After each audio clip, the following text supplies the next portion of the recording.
इस चुनाव में आप गौरव चोपड़ा को अपना बेटा समझकर, अपना भाई समझकर इसको कामयाब बनाएंगे ताकि हमारे जम्मू वेस्ट की आवाज असेंबली में गूंज सके।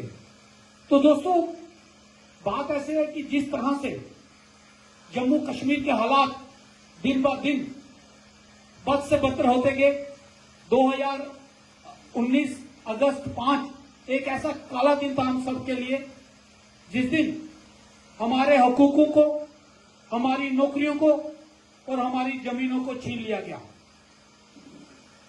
और पूरी देश के लोगों की यहां पर जो है वह यहां पे नौकरी भी ले सकते हैं और यहां पे जमीन भी खरीद सकते हैं।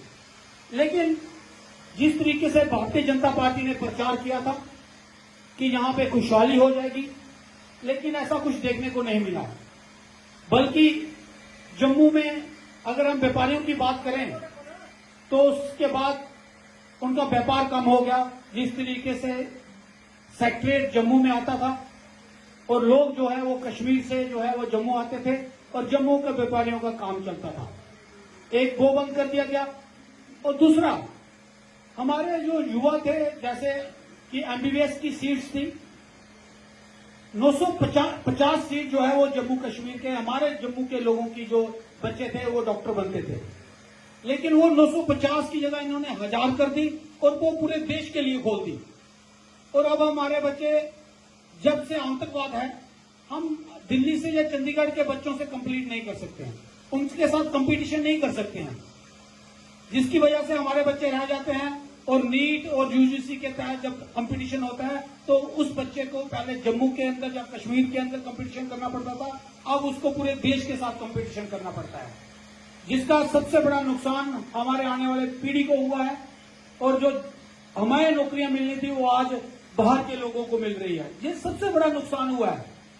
लेकिन जिस तरह से 25 एमएलओ को यहां से जिताकर भेजा था, उसके बाद वो आपके बीच में नहीं दिखे। मैं यकीन से कहता हूं कि जितने भी आपने एमएलए जिताए होंगे, किसी ने उनको दूसरी बार मुंह नहीं देखा होगा। तो जब चुनाव होते हैं वो आपके पास आ जाते हैं वोट मांगने के लिए। तो दोस्तों, दो चीजें हैं जो सबसे महत्वपूर्ण है। एक तो वो नेता होना चाहिए, रिप्रेजेंटेटिव होना चाहिए, जो आपके बीच में रहे, जो आपकी बात को उजागर करे और जो आपकी समस्या का समाधान करे। भारतीय जनता पार्टी का सबसे बड़ा दुर्भाग्य ये है और हमारे लोगों का दुर्भाग्य ये है कि भारतीय जनता पार्टी अपने कार्यकर्ता पे वोट नहीं मांगती है। भारतीय जनता पार्टी नरेंद्र मोदी के नाम पर वोट मांगती है और हम भी नरेंद्र मोदी के नाम पर वोट दे देते हैं। ठीक है, सबने दिया, हमें उसमें कोई परेशानी नहीं है, लेकिन वो राष्ट्र की बात है। लेकिन अब जो समय है वो हमें अपने नेता का, जो हमारे बीच हमारी समस्या को हल कर सकता हो, हमें उससे चुनना है, जो हमारे बीच में 24 घंटे रहता हो। किसी को परेशानी आ रही है, देखिए, एक जो एमएलए है उसकी पहुंच जो है वो अपने एरिया तक रहती है और स्टेट के चीफ मिनिस्टर तक रहती है। और अगर किसी को खुदा ना खास्ता कोई रात को 11 बजे 12 बजे परेशानी हो जाती है तो वो अमित शाह जी को या मोदी जी को तो फोन लगाएगा नहीं, वो तो अपने नेता को, जिसको चुना हुआ है, उसको फोन लगाएगा, लेकिन वो आपको दिखेगा नहीं, क्योंकि वो उसी टाइम दिखता है जब उसने वोट लेना था। और जब उसके पास जाओ वो कहते हैं आपने हमें वोट डाला नहीं, आपने तो मोदी जी को नाम वोट डाला है। तो ये बहुत बड़ी परेशानी जो है वो जम्मू में आज पैदा हो गई है।